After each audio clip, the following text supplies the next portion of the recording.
kasi Inday, ang kukuling na yung buhay. Pero kapag ako kausap mo, panigurado, gugulo talaga buhay mo.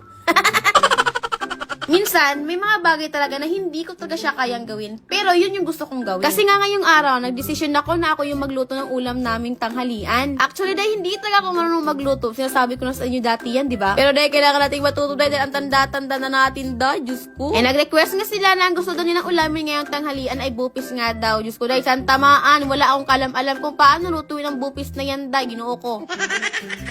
At dahil ito nga yung request nila, kaya ito yung lulutuin ko. Kaya kumuha na nga ako dito ng carrot sa ref at hinugasan ko na nga dahil ito yung una kong gagawin. Actually, napakabilis lang talaga magluto ng bopis dahil. Kaso nga lang magtatagal ka lang talaga dito sa mga putay dahil kasi kailangan mo talaga siyang pinupinuhunday. Kaya naman yung carrots talaga yung inuna ko dahil dito nga talaga ako nagtatagal. By the way, pinakuluan ko na pala dito yung gagawin kong bopis dahil. Kaya sa mga nagtatanong dyan, especially sa mga probinsya, kasi first time ko na ma-encounter na may ulam palang ganito. Pero syempre, kailangan mo natin pinupinuhin dito yung mga ingredients natin katulad ng carrots, bawang, tsaka sibuyas. Kasi kapag wala ang mga ito, ay di mo ka na magluto, day.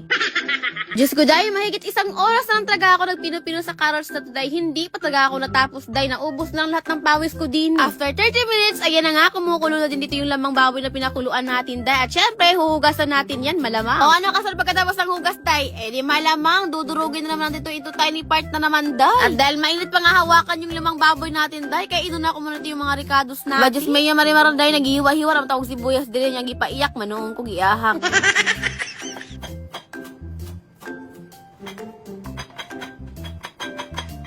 Alam nyo ba na mas masarap talaga kapag napakarami ricados ang ilalagay natin sa ating lulutuing ulam dahil nga ito ang nagbibigay lasa sa ating lulutuing pagkain. So dahil mahigit 2 oras na talaga ako nakatayo dito dahil hindi pa nga ako nakaupo, kakakulikot ng aking kamay dito sa mga ginagawa ko dahil Diyos. Wala gitaw na tiis ganda dahil gabisag di takabalo magluto hala magsalig-salig itang nilutuan nila. Ang tao na tuling matama na itong niluto ron.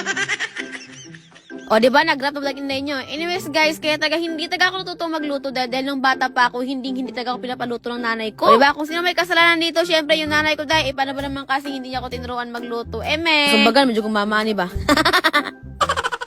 Girl, napakaswerte talaga ng lalaki mapapangasawa ko. Paano naman kasi marunong maglutong inday nyo? Kaso nga lang, lutaw sa mantika, day. Okay naman, kani mo nakalibang akong kaadlaw-adlaw. Okay, sige, ako tagaluto ni mo.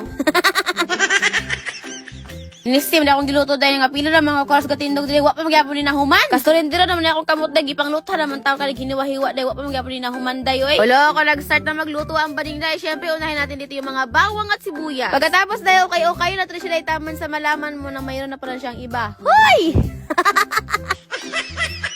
Pagkatapos dahil ilunod na siya dahil sama sa paglunod mo sa kanyang atik. Hoy! Gabi ka naman sa atik dahil. Hindi ko alam kung tama ba itong ginagawa ko dahil basta yan na yun. Kaya namusga akong malibat hindi pero hindi kayo magkakamali dahil lagi akong tama.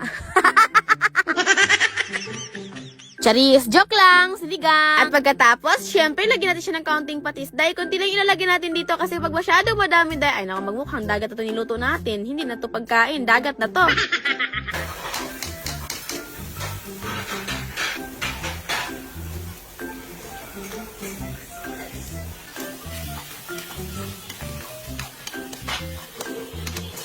O loko, sino ka dyan, day? O diba nakapagluto ng inday niyo? Mababasabi ka lang talaga sa sarili mo, ay nako, ang proud ko talaga sa'yo, day. Uy, napaka-achievement na sa akin yun, day, nung nakapagluto ko ng ganito, day, kasi hindi naman talaga ako marunong magluto, day. O tignan niyo naman, hindi pa nga talaga ako nakakuha dito, day, gidagit na sa isa, day.